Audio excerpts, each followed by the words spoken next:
2006 അന്നത്തെ പ്രധാനമന്ത്രിയായിരുന്ന മൻമോഹൻ സിംഗിൻ്റെ ഒരു പ്രസംഗത്തിലെ ഏതാനും ഭാഗങ്ങളാണ് നിങ്ങൾ കേട്ടത്.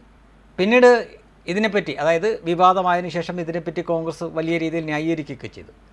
അദ്ദേഹം ഒരുപക്ഷെ പറഞ്ഞു വെക്കാൻ ഉദ്ദേശിച്ചത് രാജ്യത്തെ വിഭവങ്ങളിൽ ന്യൂനപക്ഷങ്ങൾക്കാണ് ആദ്യത്തെ അവകാശമെന്നോ പങ്കെന്നോ ഒക്കെ ആയിരിക്കാം അദ്ദേഹം ഉദ്ദേശിച്ചത്. പക്ഷേ പറഞ്ഞു വന്നപ്പോൾ അതിനകത്ത് പ്രത്യേകമായിട്ട് മുസ്ലിങ്ങൾക്കാണ് രാജ്യത്തെ വിഭവങ്ങളിൽ ആദ്യത്തെ അവകാശം എന്ന തരത്തിൽ അദ്ദേഹം പറഞ്ഞു വെച്ചു. ഇന്നായിരുന്നെങ്കിൽ അത് വലിയ വിവാദമാവുകയായിരുന്നു. കാരണം ഇന്നത്തെ രാഷ്ട്രീയ പരിതസ്ഥിതിയിൽ ഇത്തരം ഒരു കാര്യം പറഞ്ഞാൽ ആ പറയുന്ന പ്രധാനമന്ത്രി അത് ആരും ആയിക്കോട്ടെ, അവസ്ഥ പിന്നെ നമുക്ക് ഊഹിക്കാവുന്നതേ ഉള്ളൂ. പക്ഷേ അന്നും ഇന്നുമൊക്കെ ഇവിടുത്തെ ബഹുഭൂരിപക്ഷം വരുന്ന ഹൈന്ദവർ വളരെയേറെ സഹിഷ്ണുതര ആയതിനാൽ ആ ഒരു വാചകം അന്ന് അദ്ദേഹം പറഞ്ഞും കൂടി അത്ര വലിയ വിവാദമൊന്നും ആയില്ല.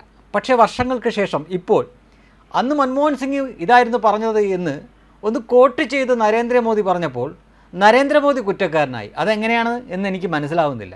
ഇത് പറഞ്ഞു വെച്ചതാരാണ്? കോൺഗ്രസിൻ്റെ പ്രധാനമന്ത്രിയായിട്ടുള്ള മൻമോഹൻ സിംഗ് ആണ് പറഞ്ഞത് രാജ്യത്തെ വിഭവങ്ങളിൽ ആദ്യത്തെ അവകാശികൾ മുസ്ലിങ്ങളാണ് എന്ന തരത്തിലാണ് പറഞ്ഞു വെക്കുന്നത്. അത് അങ്ങേയറ്റത്തെ തെറ്റായിട്ടുള്ള ഒരു പ്രസ്താവനയാണ്. കാരണം ഇന്ത്യ ഒരു ജനാധിപത്യ രാജ്യമാണ്. ഇവിടെ ഭൂരിപക്ഷം ന്യൂനപക്ഷം എന്നത് തന്നെ വിടുക. എങ്കിൽ കൂടിയും ഒരാളുടെയും ഒരു മതത്തിൻ്റെയും ഒരു വിഭാഗത്തിൻ്റെയും പേരെടുത്ത് പറയേണ്ട കാര്യമേ ആയിരുന്നില്ല അത്. മറിച്ച് ഈ രാജ്യത്തെ വിഭവങ്ങളിൽ ആദിവാസികൾക്കാണ് ആദ്യ പങ്ക് കൊടുക്കേണ്ടത് എന്നാണ് പറഞ്ഞിരുന്നെങ്കിൽ പോലും ഒരുപക്ഷെ ബഹുഭൂരിപക്ഷം ആളുകൾക്കും അതിൽ വലിയ പ്രശ്നമൊന്നും ഉണ്ടാവില്ലായിരുന്നു. പോട്ടെ, ദളിതർക്കും എന്ന് പറഞ്ഞാലും വലിയ പ്രശ്നമൊന്നും ഉണ്ടാവില്ലായിരുന്നു. പക്ഷേ ന്യൂനപക്ഷങ്ങൾക്കെന്ന് പറയുക, അതിലൊരു വിഭാഗത്തിന് മാത്രം പേരെടുത്ത് പറയുക, അതും ന്യൂനപക്ഷത്തിലെ ഭൂരിപക്ഷമാണ് എന്നോർക്കണം. ഇവിടെ മൈനോറിറ്റി ആയിട്ടും വേറെയും എത്രയോ നിരവധി ന്യൂനപക്ഷങ്ങളുണ്ട്. അവരുടെ ഒന്നും പേര് പറയാതെ മുസ്ലിംസിൻ്റെ പേര് മാത്രം എടുത്ത് പറയുക. അതുകൊണ്ടാണത് വിവാദമായത്.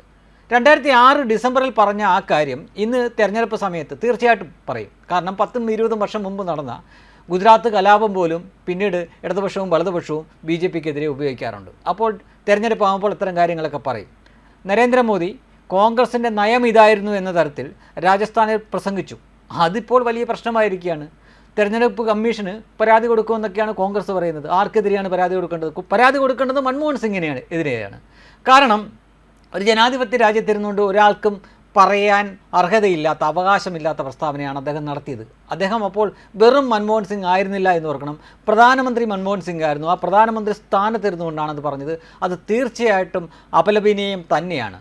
ഒരു മുസ്ലിം ഭൂരിപക്ഷമുള്ള ഒരു രാജ്യത്ത്, അല്ലെങ്കിൽ ഒരു ക്രിസ്ത്യൻ ഭൂരിപക്ഷമുള്ള രാജ്യത്തിരുന്നുകൊണ്ട് പറയുകയാണ് അവിടുത്തെ വിഭവങ്ങളുടെ ആദ്യത്തെ അവകാശികൾ അവിടുത്തെ ന്യൂനപക്ഷമാണ് എന്ന് പറഞ്ഞാൽ എന്തായിരിക്കും ആ ഭരണാധികാരിയുടെ അവസ്ഥ? പക്ഷേ ഇന്ത്യയിൽ അതും സംഭവിച്ചു. അങ്ങനെ സംഭവിച്ചിട്ട് പോലും അദ്ദേഹം 10 വർഷം പൂർത്തീകരിച്ചു ഭരണത്തിൽ, ഒന്നും ഉണ്ടായില്ല.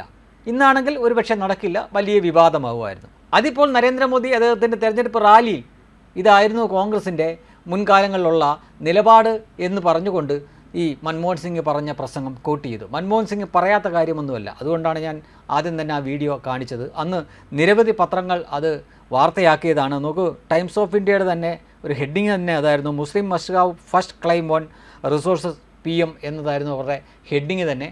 നിരവധി വാർത്തകൾ നിങ്ങൾക്ക് സംശയമുള്ളവർക്ക് ഗൂഗിളിലും മറ്റും തപ്പിയാൽ കിട്ടാവുന്നതാണ്. അപ്പോൾ ഇതാണ് ഇവിടുത്തെ പ്രധാന ചോദ്യം. യഥാർത്ഥത്തിൽ ഈ പ്രസ്താവന നടത്തിയ മൻമോഹൻ സിംഗ് ആണോ തെറ്റുകാരൻ?